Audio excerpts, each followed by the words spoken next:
Hi, my name is Tim, and I make guitars out of reclaimed wood and other materials. You can see some of my handiwork back there. You can see videos about them too. So needless to say, I'm of the camp that thinks that tone wood is kind of a bunch of malarkey when it comes to electric guitars. Yes, of course, every piece of wood is going to sound different, even two pieces of wood from the same tree. But I think that all the differences are so minuscule they can just be tweaked out with a knob. But I know I'm biased, and I thought I would do this little sort of pseudo-scientific experiment to see if I'm right or not. And I'm not going to decide whether I'm right or not, you are. And here's how we're going to do it. I have 3 guitars. A 1976 Gibson L6S, which is made of maple. I have my guitar that I made out of reclaimed barnwood, some 19th century barnwood. I don't even know what kind of wood it is. Then I have a couple 2x4s that I stuck a maple neck on. And I'm going to put the same pickup in the same strings in each guitar, and I'm going to play them through the same chord with the same pick and the same amp, record it all with an SM57 onto the same computer, obscure them so you can't see which guitar is which, and play them back. And then you're going to let me know in the comments below either which one you like the best or which one you think is which, and then you have to go watch the other video for the reveal, which is on my other YouTube channel. There'll be links. It's easy. Now, I know other people have done things like this before where they've taken, pieces of wood of certain sizes and stuff. I'm not really interested in that. I do want to eliminate as many variables as possible, but what I'm trying to do is like a real-world application of this. If you're looking to buy a guitar or your guitar doesn't sound the way you wanted to, where should you spend your money? This video is focused on the pickup and the strings. Another important part of the tone chain, of course, is the amplifier, which is probably the most important part, but I'm not focusing on that in this video. In fact, I'm using a real piece of garbage amp to just eliminate that altogether, because anything sounds good through a 1967 twin reverb, right? The pickup I'm using is the Lace Alumitone Deathbucker. I know Deathbucker sounds weird, but Gabriel over at Lace said it's a really good, well-rounded pickup. And the reason I chose these pickups is because Lace is an awesome company making an awesome product by hand right in California, so who doesn't support that? And also because this is not a super common pickup. It's not in a lot of production guitars or anything, so you're not going to have your opinions kind of colored by the pickup, like, oh, it sounds like. So I just think it'll be a nice way to sort of clean the slate. And then for strings, I'm using these made in Tennessee Stringjoy guitar strings, because I think that these are probably the 2 most important investments you can put into your guitar, outside of the amplifier, of course, to make it sound good. This isn't a super valuable vintage Gibson, but it's a vintage Gibson nonetheless, and it's just going up in value. So after this experiment is done, I will probably put the original pickup back in. Oh, look at these. This is my first time looking at this. I'm so excited. Wow. There's like nothing to it. See how, look at it in comparison to a typical humbucker, which is so thick and heavy. This weighs like 2 ounces. It's just beautiful.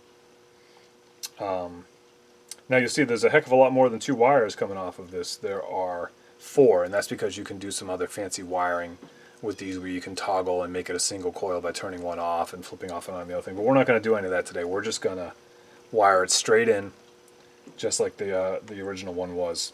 So I just have to put all of the black, white, and green to the ground and the orange to the red one, and ignore the other one. Okay, that's easy enough. So now I'm not even opening up the guitar. I am just going to put my 2 ground wires together here. Put a little dab of solder on there to keep those together. And a little electrical tape to make sure they don't ground out. Same thing with the red. Little tape.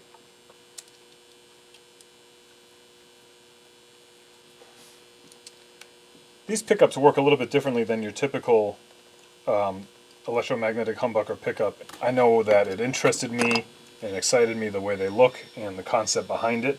But if you want to figure out all the details, I would highly recommend going to thelacemusic.com and doing your own research than trusting me.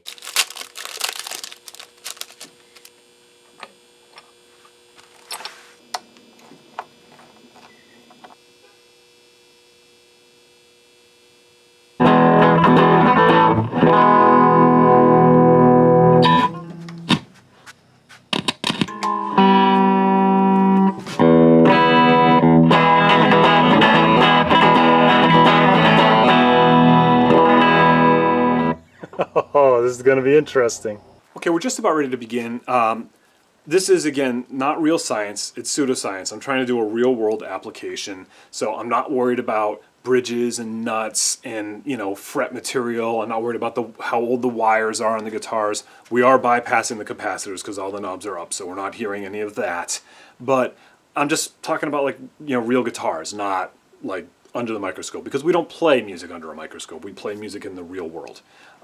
The other thing is setup. I'm not discussing that because setup is a huge part of your tone, and obviously just the enjoyment and playability of any guitar. And the guitar that I have that's supposed to represent like the factory tone wood guitars is a maple Gibson from the 70s, which is not a super common wood for guitars. It's not a super common guitar. Now the reason I'm using that guitar is because I have it. I make guitars out of these other things. I've never seen the need to spend the money on these. I've played many of them, and I just don't have them. If you have one and you would like to upgrade this experiment and bring over like an alder or an ash guitar or a mahogany guitar, I would love to, and I'm all in. Or if you want to fund me to go out and do some shopping and give me a grant to do like a more in-depth research of this, I'd love to do that too. But this is what you get right now. So I think it will illuminate the point that I'm making, though, because we do have 3 very different guitars made out of, well, 2 very different woods. The 2x4 barely even counts. Let's go.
2, 3.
Two, three.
Well, I found that pretty interesting, and I hope you did too. There were some things that I didn't really expect.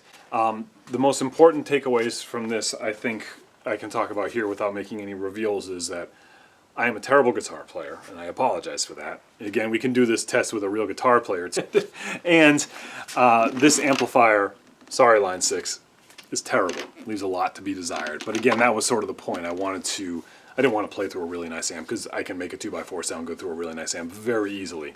And again, a reminder that I didn't actually set any knobs. Like, if I were to be playing these guitars, they did sound different, and so I would probably make adjustments on the amplifier in a real-world situation, but I didn't want to do any of that for this experiment because we're just trying to flatline it. And then the reveal video, I am just showing the same clip of playing without the guitars obscured, so you can actually see and hear them. You could A-B them if you don't believe me, whatever. And I'm going to talk a little more in depth there about what I liked and thought was interesting and disliked about this experiment and these guitars. So go check that out, and I hope you didn't cheat. Okay, thanks for watching. Go check out the reveal, and like, share, and subscribe and all that. Tell your friends about it. I'm assuming if you stuck around this long, you're probably into this sort of stuff and you know other people that are as well. So now I will see you on the other channel where we're going to do the reveal. Thanks for watching, and be good.